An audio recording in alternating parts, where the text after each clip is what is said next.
Crime Watch. Police said two suspects who arrived in a three-wheeler had shot the victim who was travelling on the road.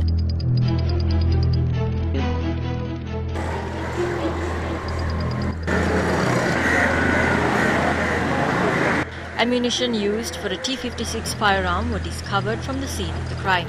The victim was employed as a three-wheel driver.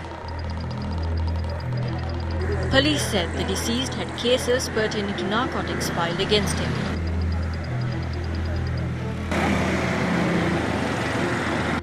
This is incidentally the sixth shooting incident reported within the past 7 days in the country.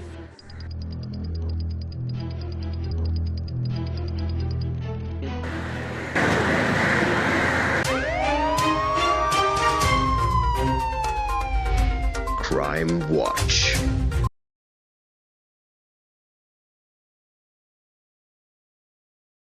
On the 30th of May, a shooting in Bastion Mawata in Colombo left one dead and injured another. Two men with full-face helmets had opened fire and escaped. On the 3rd of June, a shooting in Morogolla in Alutgama left a king coconut vendor dead. And then a shooting in Nirmala Mawata in Panadura kills a 30-year-old vegetable vendor. The following day, the 4th of June, a man on a motorcycle had opened fire at a person travelling in a vehicle, leaving him dead. Two unidentified men on a motorcycle had opened fire at three people in a vehicle along the Tangol-Kataragama road. The shooting leaves one dead and injured two. A 37-year-old by the name of R.P. Asela from Kudavalla in Tangol had been killed in last night's shooting. He was a suspect in a narcotic trafficking case in 2020 and was granted bail later. 3 bullets, 5.56mm bullets, were found at the location. Police suspect the shooting was carried out using an M16 weapon. They say he was a close friend of a 27-year-old Kasun Chamara who was killed in Ahangama on Saturday night. The two men who were injured in last night's shooting are 22-year-old Dilshan Kavinda and 35-year-old Danush Kalyanage. Police say they have found a motorcycle near the Nakulugamu railway station, which is believed to be used by the shooters. Since the 30th of May, 5 men linked to investigations into drug rackets have been killed across the country. Gayan Sampath, who was killed in Panadura, Randika Malshan, who was shot dead in Alutgama, were witnesses in narcotic-related cases.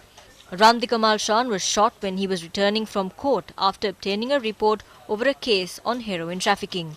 His shooting occurred as a result of a dispute between him and Kudu Salindu, a drug racketeer in Panadura. Gayan Sampath, who was shot dead in Panadura, was a crown witness in a case where police narcotic bureau officers are facing drug trafficking charges. He is considered to be one of the men who went to sea to smuggle narcotics into the country. 19 police narcotics bureau officers and 13 civilians are facing charges of operating a drug trafficking ring at the police narcotic bureau. Many of the suspects are out on bail. Our observations are that these murders are being carried out due to internal disputes in their drug trafficking ring. The victims were once closely linked to those who have carried out these shootings. We have drawn special attention to this. Special investigation teams are taking steps to investigate this and to file cases against them. The former public security minister had this to say during a media briefing today. Police officers are stretched due to other commitments. There are protests everywhere. They spend their time in controlling protests. I feel that this is why incidents like this are on the rise. But we shouldn't allow racketeers to operate in Sri Lanka. That must be suppressed. But we can't blame the police. Their strength has dropped for a long time. Some senior police officers have been granted transfers at a time when crimes are increasing.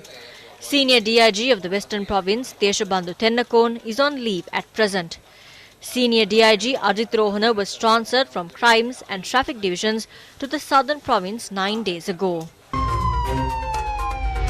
Crime Watch.